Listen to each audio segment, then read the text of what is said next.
8 représentations sur 8 sites différents. Donc pour nous, c'était intéressant. On a touché un maximum de jeunes sur l'île. C'est très bien passé. On est plutôt contents. On a trouvé quand même la bienveillance qui sied merveilleusement à l'île intense. Le vivre ensemble, c'est quelque chose, quoi.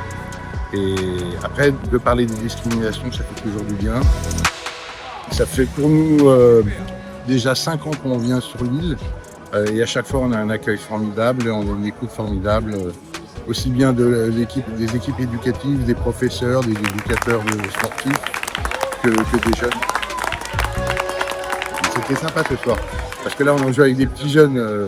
Par rapport à d'habitude, ils sont un peu plus âgés. Ce soir, on avait les plus jeunes, et c'était sympa parce qu'ils ont bien compris. On a un peu adapté le spectacle pour que ça soit audible pour tout le monde.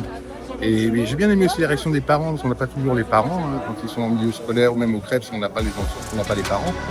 Et là, il y avait des choses intéressantes qui ressortaient des parents, même des interrogations qui nous ont fait du bien. Et des affirmations par rapport à l'éducation, quand elles se sont un peu manifestées, qui étaient tout à fait justes.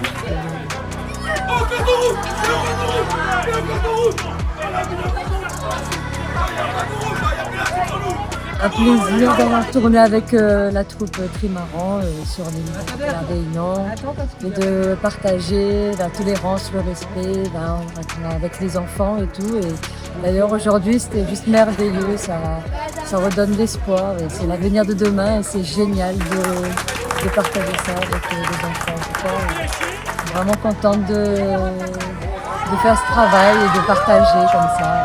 Vraiment, elle est trop belle. Ils sont merveilleux, merveilleux. Amil est fier, Amil est fier. Ah, ça redonne l'espoir, c'est un bel avenir et donne la force pour un bel avenir pour demain.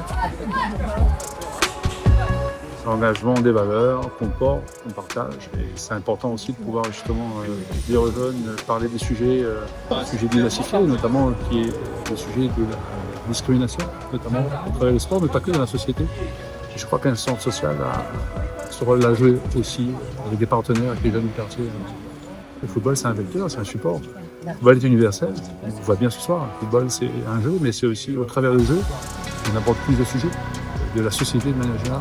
Le football doit rester et il le prouve encore aujourd'hui.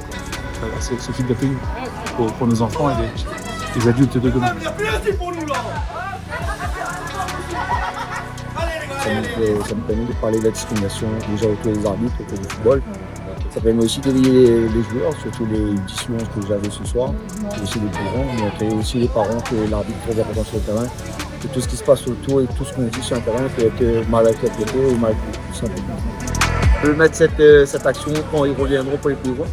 Mais en tout cas, de notre côté, nous, on va essayer d'en parler aux plus grands et de les interpeller là-dessus, sur la discrimination autour de nous. Merci pour l'accueil et merci pour la gentillesse de tous les enfants qu'on a pu rencontrer.